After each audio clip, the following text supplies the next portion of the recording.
Hi ladies, it's Dominga.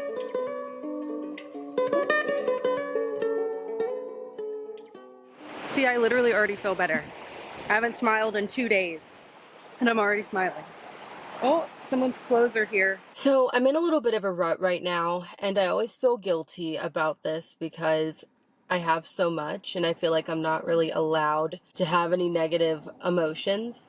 I wanted to give you guys some tactical tips on how to pull yourself out of a rut or a depression if you might have that chemical disposition.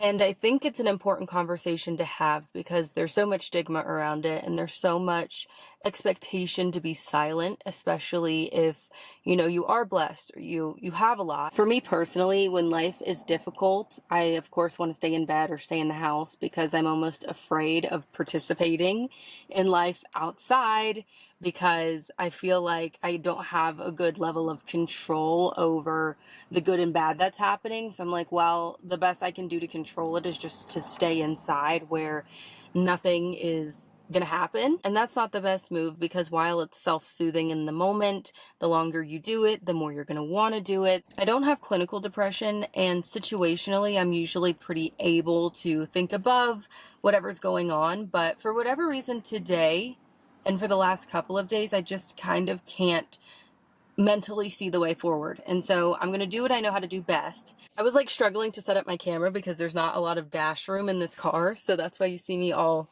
slouched over. But I'm going to do what I know how to do best in order to reset. So I came up to Boulder Falls and I figured I'd take you around with me to kind of just hike and be in nature. That's one of the things that I find very grounding. And as I say often, this channel is all about wellness and being your best self, and I like to showcase it in a sort of vloggy lifestyle way. And I'll kind of just talk you through the way that I talk myself through, and maybe you can implement some ideas into your own life. And if there's anything that you do in order to reset, please let me know in the comments and I'll add it to my list for the next time I'm in a rut, because that's how life is, ebbs and flows. All right, let's go. Well, it's kind of cold out here. See, I literally already feel better. I haven't smiled in 2 days, and I'm already smiling. Oh, someone's clothes are here. I wonder how well you're going to be able to hear me over this water. I don't really know. It's chilly out here, which is crazy because it was 90-ish degrees when I left the house. But I'm up higher and there's water, so maybe that's why. But I'm so glad I live in such a beautiful place that I can even do this. Let me show you the view.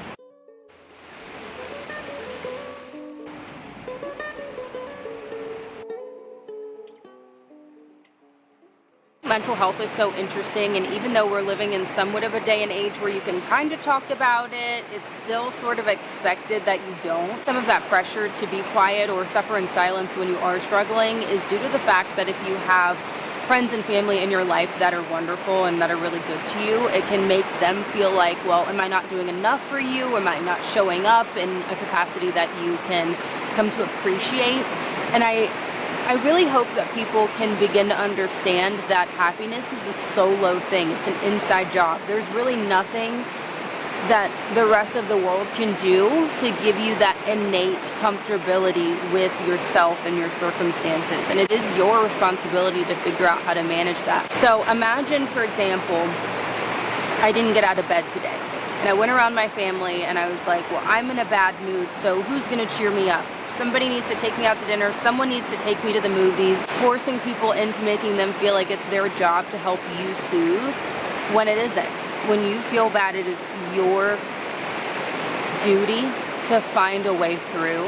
And I hope one thing that you take from this is that you're never stuck. That stuckness that you feel in your mind when life isn't going your way is just a season. It's just a natural part of life. I really do believe you can't have good without bad. You wouldn't have anything to compare it to. You wouldn't be appreciative of the good if you didn't have anything to compare it to. So I'm just trying to sit with those emotions, and I think it's tricky for me to even talk about because I am so blessed and I do have so much, and I have wonderful parents. I have such great people in my life that I almost feel guilty for having an off day or even an off 2 days in a row. It makes me feel like, well, how could you be so ungrateful? But that's really not fair, especially as a woman. I'm speaking to this from a perspective of somebody who femininely presents and who also is biologically female. And, you know, once a month when we get our periods, it's very natural for us to have a different approach to life or to see it through a different lens because your hormones are changing.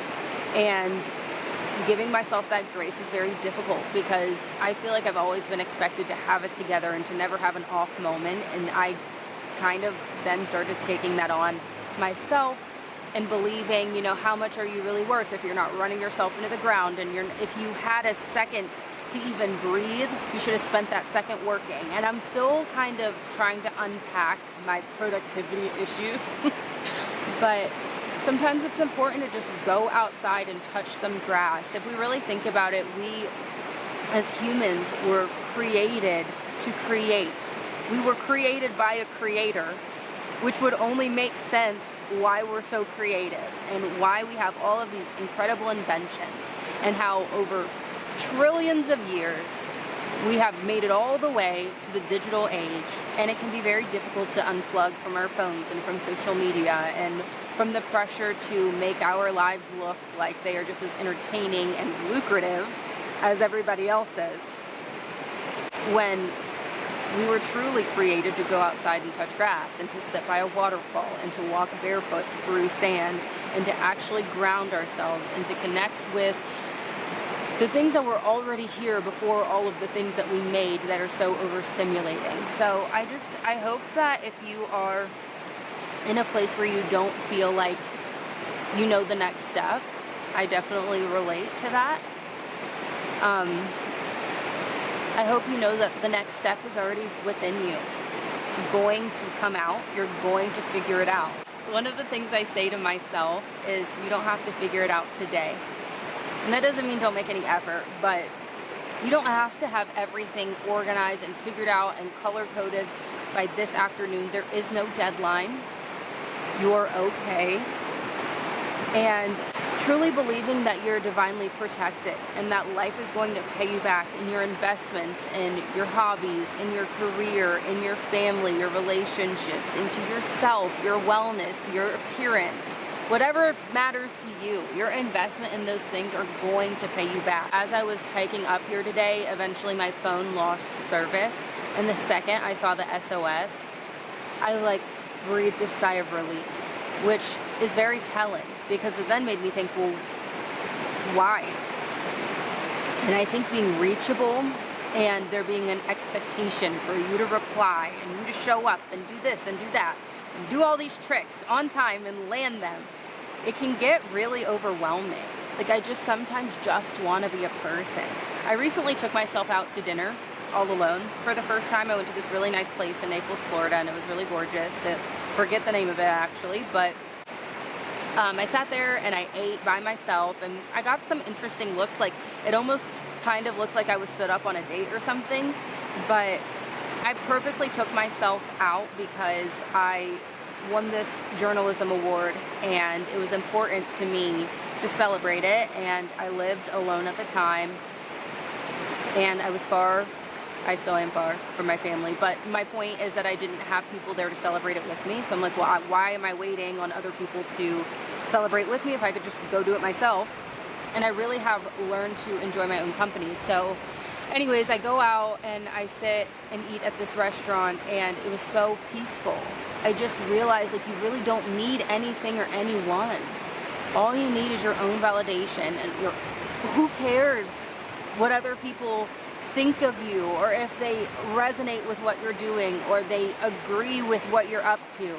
If you like what you're doing and you like yourself, that's the wealthiest cosigner you could ever have. I'm gonna make a promise to myself not to be dependent on other people, on other things.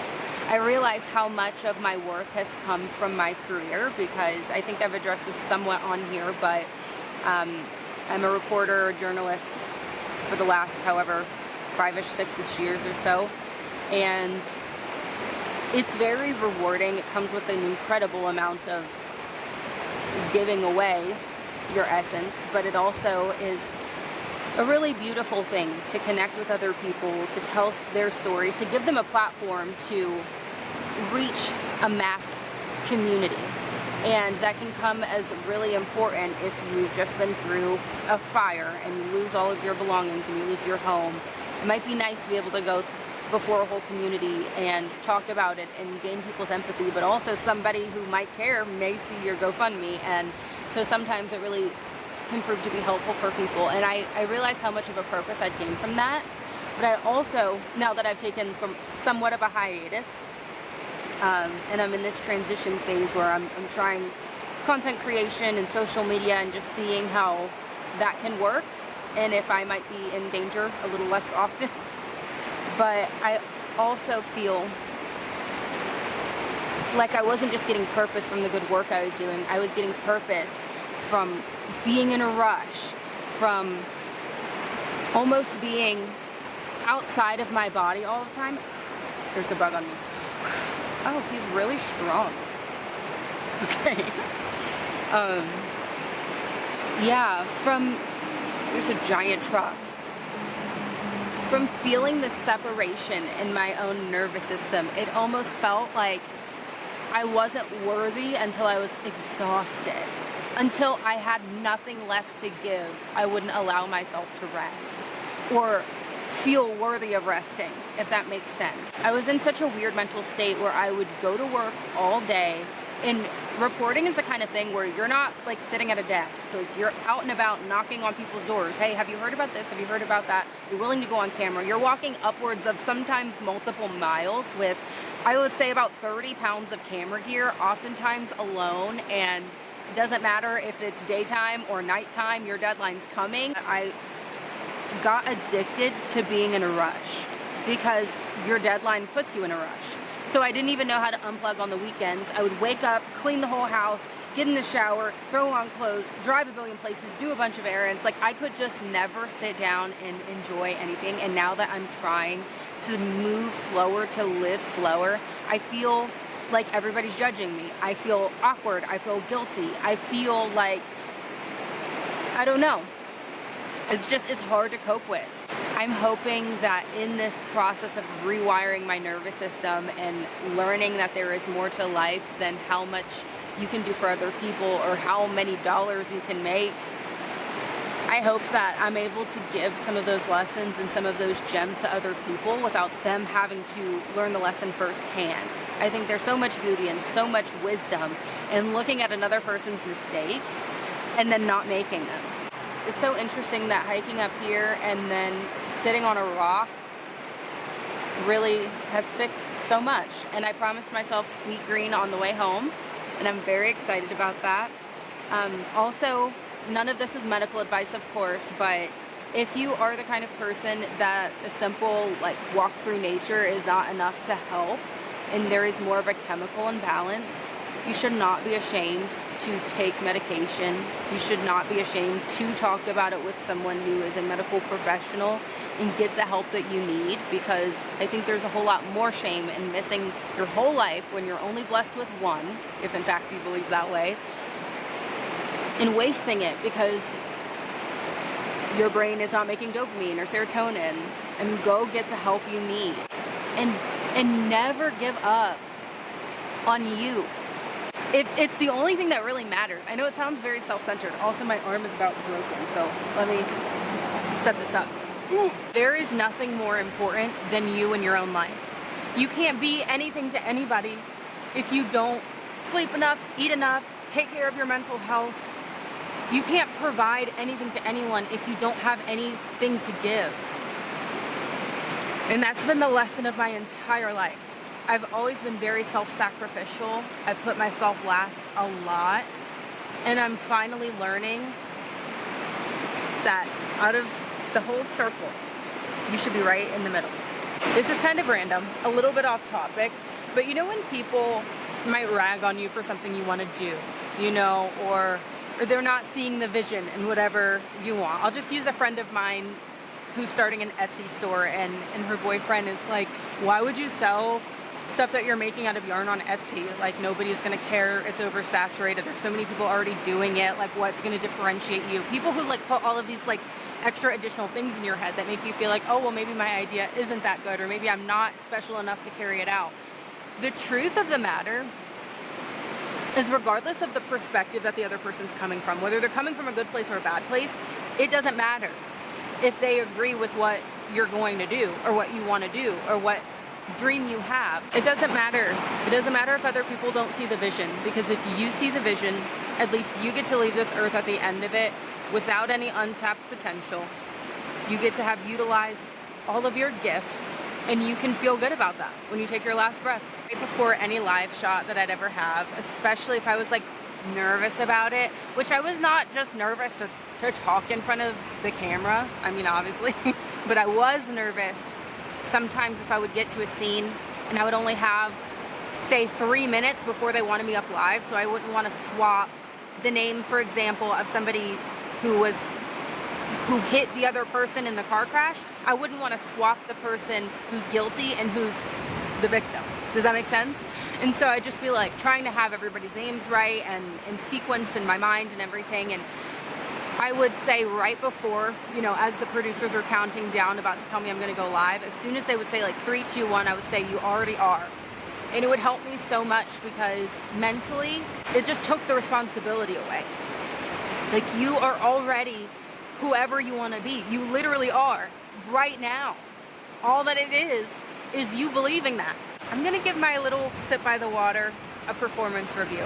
I think that it was productive. I think it worked well, and I feel a lot less cloudy.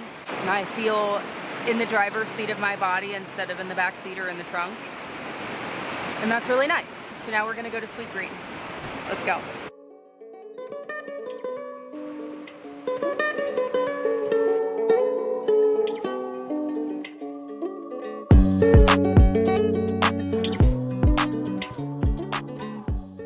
All right, big reveal.